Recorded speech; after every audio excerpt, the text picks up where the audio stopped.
The following presentation will help explain the process of plasmapheresis. We encourage you to ask questions about any part of this presentation. Please feel free to interrupt at any time.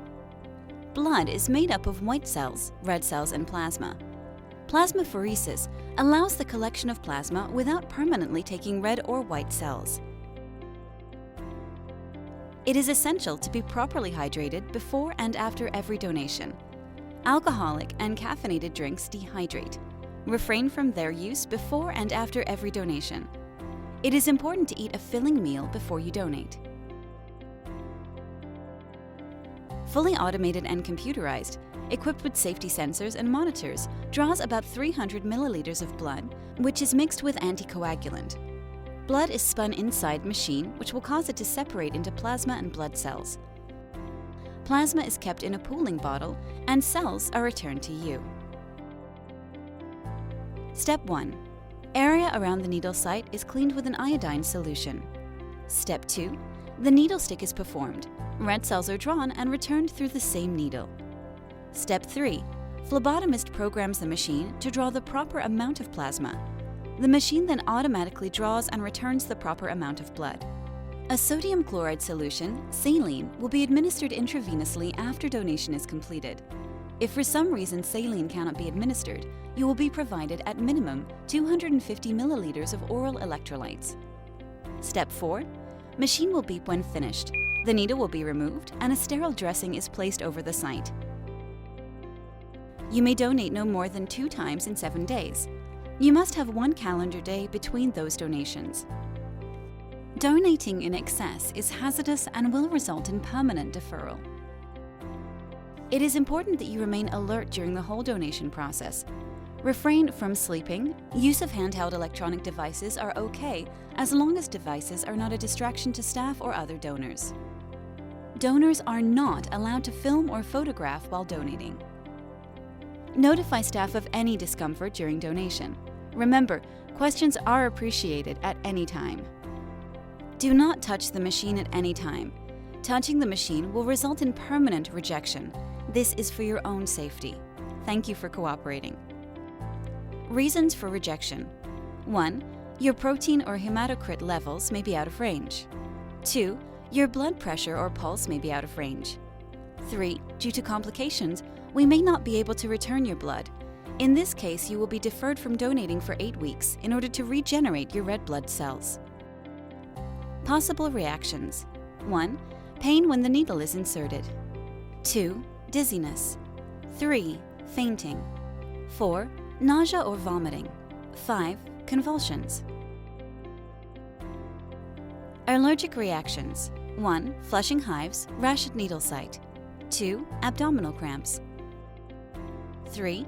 Difficulty breathing. 4. Chest pain. 5. Bronchospasm. Citrate reactions. 1. Anticoagulant getting returned to you with your red blood cells. 2. Tingling in fingers and around the mouth. 3. Muscle cramps or Charlie horse. 4. Metallic taste in mouth.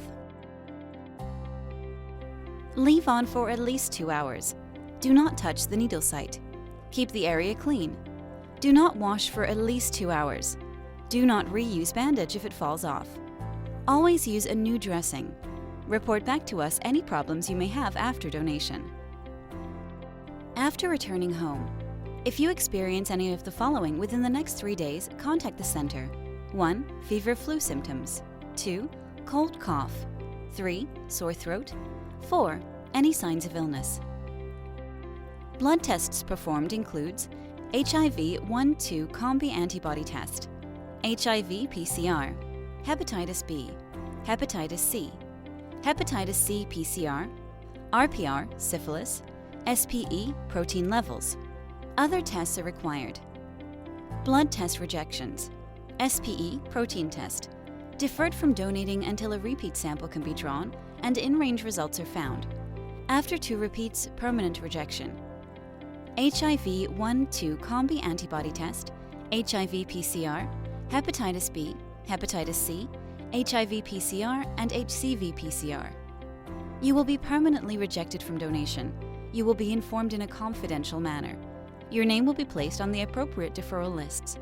Information will be exchanged with appropriate health offices, plasma centers, and governments which are required by law to receive such information.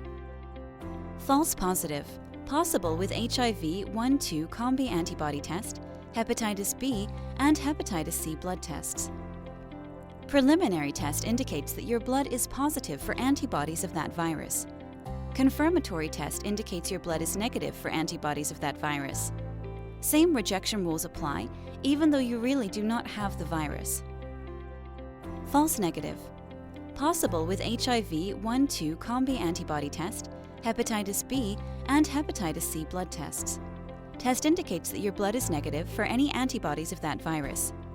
Later tests indicate that your blood is positive for antibodies of that virus. Same rejection rules apply, even though first test was negative. Viral PCR testing. PCR tests are done each donation for HIV 1-2 combi antibody test and hepatitis C. PCR testing indicates past or present viral infection. PCR detects the actual particles of the virus instead of just the antibodies produced by the body when fighting a virus. Infection can be found earlier.